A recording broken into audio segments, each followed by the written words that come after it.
नमस्कार, ये आकाशवाणी शिमला है। अब आप राजकुमारी चंदेल से प्रादेशिक समाचार सुनिए। मुख्यमंत्री जयराम ठाकुर ने आज किन्नौर जिला के रिकांगपिओ में पत्रकारों से बातचीत करते हुए कहा कि राज्य सरकार जनजातीय क्षेत्रों के कल्याण व विकास के लिए प्रतिबद्ध है।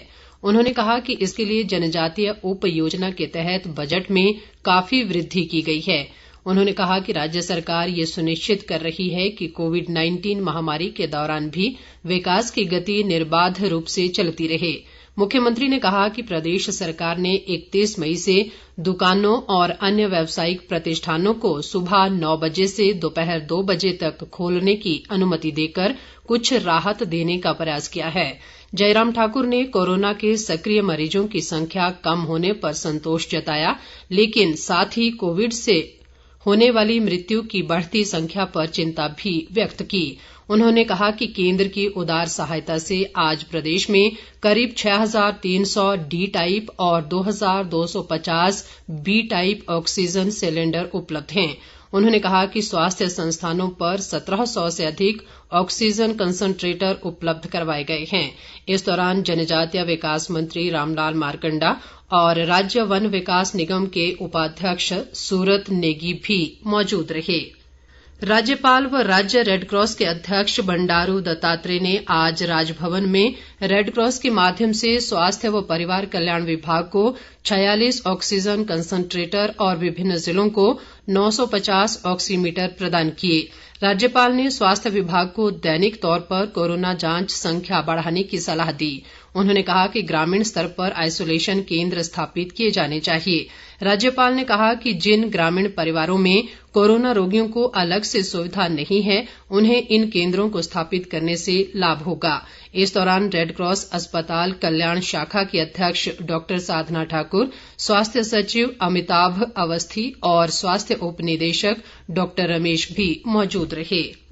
केंद्रीय वित्त व कारपोरेट मामले राज्य मंत्री अनुराग ठाकुर ने आज वीडियो कॉन्फ्रेंसिंग के माध्यम से हमीरपुर संसदीय क्षेत्र के सभी 5 जिलों के उपायुक्तों से कोरोना की स्थिति की समीक्षा की। उन्होंने बताया कि अगले 3 दिनों में मेडिकल उपकरण व सहायता सामग्री की अगली खेप प्रदेश में पहुंच जाएगी।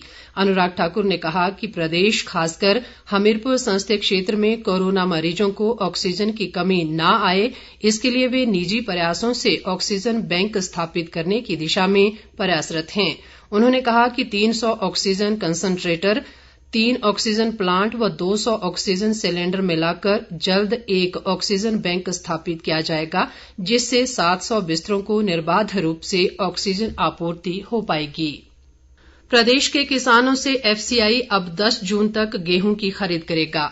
इससे पहले खरीद की आखिरी तारीख 31 मई तय की गई थी। ग्रामीण विकास व कृषि मंत्री वीरेंद्र कंवर ने बताया कि इस फैसले से प्रदेश के लाखों किसानों को लाभ मिलेगा। वीरेंद्र कंवर ने कहा कि एफसीआई ने प्रदेश में गेहूं की खरीद का लक्ष्य भी 6000 से बढ़ाकर 12500 मीट्रिक टन कर दिया है। उन्होंने कहा कि कोरोना संकट के बीच किसानों को अपनी गेहूं बेचने की समस्या न हो, इसके लिए एफसीआई के सहयोग से गेहूं खरीद केंद्र खोले गए हैं, जो किसानों को पूरी गेहूं खरीदने तक जारी रहेंगे। नगर निगम शिमला को कोविड महामारी से उत्पन्न कठिनाइयों का सामना करने के लिए आपदा प्रबंधन के माध्यम से 50 लाख रुपए की राशि प्रदान की गई है। ये बात शहरी विकास मंत्री सुरेश भारद्वाज ने आज नगर निगम शिमला के हाउस की वर्चुअल बैठक की अध्यक्षता करते हुए कही। उन्होंने महामारी के दौरान प्रवासी मजदूरों और कमजोर वर्ग के लोगों को राशन, मास्क, सैनिटाइजर व रोजमर्रा का सामान वितरण करने के लिए निगम की महापौर व उप महापौर सहित पार्षदों के प्रयासों की सराहना की। राज्य सरकार ने जनजातीय व दुर्गम क्षेत्रों के लिए 18 से 44 वर्ष की आयु वर्ग के लिए कोरोना टीकाकरण के लिए अब ऑन स्पॉट रजिस्ट्रेशन की सुविधा दी है। टीकाकरण के लिए स्लॉट बुकिंग व रजिस्ट्रेशन के लिए नेटवर्क समस्या के चलते ये कदम उठाया गया है। जिला स्वास्थ्य अधिकारी डॉक्टर रंजीत वैद ने बताया कि जिले में कई क्षेत्रों में नेटवर्क सुविधा नहीं थी, जिसके चलते लोगों को सेल्फ रजिस्ट्रेशन व स्लॉट बुकिंग में दिक्कत आ रही थी। स्थानीय लोगों ने ऑन स्पॉट रजिस्ट्रेशन सुविधा प्रदान करने के लिए शासन व प्रशासन का आभार जताया है। इसके साथ ही ये समाचार बुलेटिन समाप्त हुआ। नमस्कार।